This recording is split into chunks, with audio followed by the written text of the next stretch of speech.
Hi, Miles and Millie, Kim. That's Grandma. Today is June 22nd, 2022. I like to read my happy time storybook for you guys.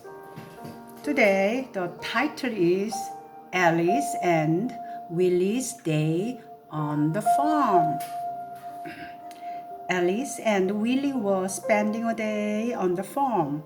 It was a bright sunny morning, and Alice was washing her doll's clothes under a large blossoming apple tree and humming in chorus with the birds as they sang their morning song. When she had finished, she took her pail of washing in one hand and a bottle of milk in the other hand, and made her way to the kitchen garden where Willie was busy with the vegetables. "I have brought you some cool milk," said Alice. "Good!" exclaimed Willie. "All this gardening makes me very thirsty. This tastes delicious." "I think I would like a nice juicy apple," said Alice, who was also beginning to feel very thirsty, for it was a hot day. "You should help yourself," said Willie. "There are lots of beautiful apples on the trees. How about some of these grapes? They are delicious too. You can almost taste the sunshine in them." Soon they had eaten enough and they went to feed the animals. They heard a loud hissing noise behind them and saw a fat goose running away. "I'll fetch her!" cried Willie. "You go and get the water and the seed in the meantime." As he said this, he rushed off after the goose and left Alice to get the food. When Willie finally caught the goose near the main road, he scolded her most severely. "You naughty goose! You should be looking after your babies instead of running off like that." Then he put her back in the pen with all the other geese and chicks, and Alice fed them. "Look!" cried Willie. "I have found 3 eggs as big as tennis balls. Do you remember that juggling song?" he asked. Then he forgot that he was carrying eggs and started to juggle, and splash, one broke on his forehead. Mother Goose did not like having her eggs broken and started to make a big fuss. But Alice told her to quieten down and gave her some more seed. Later on, Willie and Alice picked some flowers to take home to Mother after a lovely day on the farm. Oh, that was a short story. Now, I am going to continue the title of Polly and Jacob. There was once a naughty, spoiled child called Betsy Ann. Everything she asked for was given her. In fact, she had so many toys that she soon grew tired of all of them, and one day, in a fit of temper, she took a hammer and destroyed every one of them. When her mother came into the room and saw to her dismay what the wicked child had done, she said wearily, "Why have you broken all your lovely toys?" Betsy Ann replied calmly, "I don't want them anymore because I don't like them. They can't talk and they can't walk, so I broke them up. Bewildered, her mother left the scattered toys and went to speak with Beth Ann's father. The very next morning, when Beth Ann ran into the playroom, she received a great surprise, for inside the room, staring hard at her, sat a parrot and a monkey. The parrot and the monkey exchanged glances as if to say, "We don't care much for you, little girl." But Polly did not forget her manners and shouted politely, "Good morning, it's a nice day." Nice today, huh? With the accustomed red and Beth Ann did not answer, but started at once to investigate the monkey's tail. Poor Polly felt quite hurt at being slighted, and Jacko jumped away as soon as his tail was pulled. So the new pets commenced their lives in Beth Ann's playroom. But the days were one long misery. They were smacked and tickled till they screamed.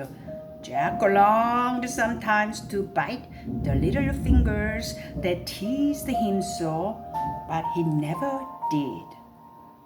The one time they had any peace was when the torment was taken away and sent to bed. Then Polly would sigh and say to Jacko, "Thank goodness, now for some rest." As the days flew by, things became worse instead of better. And each morning, naughty Betsy Ann appeared with a new kind of torture and tried it out in high glee. One day, Jacko was horrified to see his little mistress entering the playroom with a box of pins. He didn't have long to wait to see what her intentions were, for she selected a pin and advancing toward him, she said, "It won't hurt you, Jacko, for I often prick my teddy bear and he never cries. Now, keep still." Before he could protest or move, she pricked him, but unlike her teddy, the monkey let out a loud yell, and seeing what was happening, Polly joined in screaming at the top of her voice. The noise was so loud that it brought the servants running, and Beth Ann was led protesting out of the room. But this unfortunate affair was more than Polly and Jacko could stand. So, whispering together, they plotted to escape and never return. That evening, as soon as the house was quiet, they both slipped silently through an open window, and without a backward glance, they ran off in high delight. Free at last! Neither knew where they were going or had the slightest idea where they wanted to go. So when they came to the end of the street and noticed a number of people getting into a bus, they decided to do likewise. So they sneaked onto the bus and jumped up onto the first vacant seat they came to. Strangely enough, they were not noticed at once, and they were greatly excited when the bus started off. The bus conductor was busy upstairs collecting the fares, and so they had gone quite a distance before he came down shouting, "All fares, please." "Dear me," whispered Polly, agitated. "What shall we do, Jacko? We haven't any money." "Whoosh," replied Jacko. When he comes near, let's hide under the seat, and when he has gone, we can come up out again. Polly nodded. How clever you are, Jacob.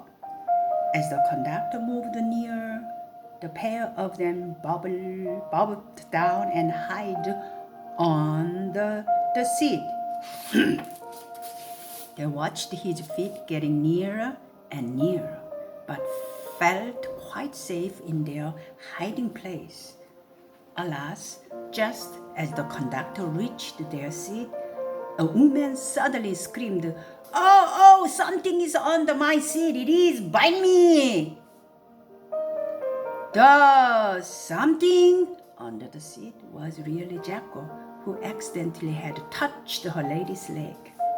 Everyone in the bus looked at the woman and thought she was mad, but she insisted she had been bitten and commenced to poke about under the seat in front of her.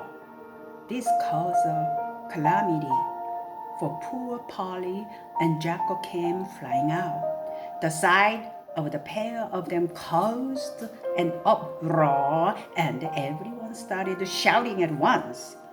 Jacko ran along the bus, and Polly followed, screaming.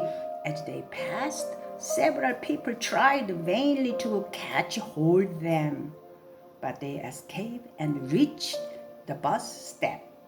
"Come, Polly!" cried Jacko, and they leaped off the bus, while Polly spread her wings and followed him. They had a very narrow escape, and when they reached the pavement, they solemnly vowed never to go riding on buses again. It was quite dark by now, so Polly said, "Where shall we go, Jacko?" He replied, "Anywhere's better than the place where pins are stuck into you. So let us look around." Side by side, they walked along till at last they came to the big iron gates of a park. And although it was nighttime, they agreed that this was really the safest place to spend the night. Polly flew over and Jacko climbed over. As they were feeling rather tired by now, they huddled up together on a bench and fell fast asleep. Next day was bright and sunny, and as soon as they were awake, they decided to look for some breakfast. They wandered about but found nothing.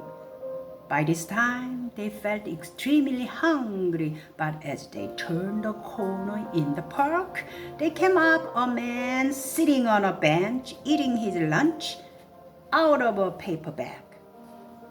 "Ah," sighed Polly, gazing with wistful eyes at the food. "How many mouth waters! How my mouth waters!" "Hush," murmured Jacko. "You won't be hungry in a minute. Now, go and hide somewhere in those trees, and very soon you will have a nice breakfast." Obediently, Polly vanished behind the spot indicated and waited anxiously. A few minutes later, she heard the angry shrieks of a man, and a second or so after, the branches parted, and there stood Jacko, triumphantly holding a paper lunch bag. How did you get it?" stammered Polly in excitement. "Don't always ask so many questions," retorted Jacko. "Let's sit down now and eat our nice breakfast." And he opened the stolen bag and peeped inside. He murmured, smacking his lips. "Meat sandwiches. Do have some, Polly." Polly needed no second bidding. They were just finishing off the last few crumbs when they were startled by the unexpected presence of a visitor, a brown rabbit. "Good day," said the rabbit politely. Those crumbs look really tempting. I wonder if you could spare me one or two. He cast longing eyes at the remaining of the sandwiches. Jack-o'-Clan glanced inquiringly at Polly, who quickly nodded her head. Then Jacko handed the crumbs to the rabbit, who ate them with relish. This kind act made the rabbit very friendly, so he inquired who they were and where they were going. When they told him that they had no place to go, the rabbit said, "Then come and live here in the park with all the animals. We have a wonderful time. Some nights, when the moon is full, we hold dances on the slope, and very often we have quite a feast. For some of our bird friends sneak into houses and bring us tasty morsels." All this sounded excellent to the runaways, so they agreed to stay and make their home in the park. That night, Jacko and Polly were introduced to all the other animals, and a very special dance and banquet was held in their honor. During the evening, Polly became quite merry and bold and insisted on singing a solo. After the merrymaking was ended, a squirrel said he knew of a very cozy home for the newcomers. So the party followed him, and he took them to a small cave, which seems to suit Polly and Jack very well. The pair of them went to live in their new home and were very happy. After several days had passed, though, Polly began to complain that there was not enough to eat, as her appetite was larger than a bird or a rabbit's. Then Jacko suddenly remembered what the rabbit had told him about the birds stealing tasty things, and without telling Polly, he wandered outside the park and came upon houses with open windows. Seeing nobody about, he crept inside and was lucky enough to find plenty of food. He then made off to the park as quietly as he could. When Polly saw the eatable, she screeched with delight, and they both sat down and ate till they could barely move. Jacko and Polly lived happily in the park, and each morning the naughty monkey paid a visit to the nearby house and ran off with some food. One day, however, as he climbed through the open window of a house, he was quite unaware that he was being spied on. However, he took all the food he wanted and went out through the window, not knowing that a man was following behind. He had just reached the door of the cave and called Polly out, when the pair of them were pounced on and held in a firm grip. All their screams and struggles were in vain, for the man took some string from his pocket and tied them together. "I'll teach you to steal, you pair of rascals," he shouted. Off he took them to the nearest police station. When they arrived there, the sergeant said there was a reward out for an escaped parrot and a monkey, and these were probably the ones. So the man was given the reward, and the very downcast Polly and Jacko faced the police force. Well, sighed one, "I suppose I would better take you both where you belong." And to their honor, they were driven to their old home in a police car. When they drew up at the front door, they struggled violently, but it was of no use. The servant who answered the door quickly went to fetch her mistress, who was very surprised to see what the policeman had brought. He held up the pair of them, and to their great astonishment said, "Here is the missing parrot and monkey, Madame. But if I were you, I will send them to where they ought to be." Polly and Jacko shivered with fright. "And where ought they to be, may I ask?" said the bewildered owner. "In the zoo, Madame," came the quick reply. Betsy Ann's mother nodded. "I think you are right. If the zoo will have them, you can take them there." And to their great delight, that's exactly where the policeman did take them.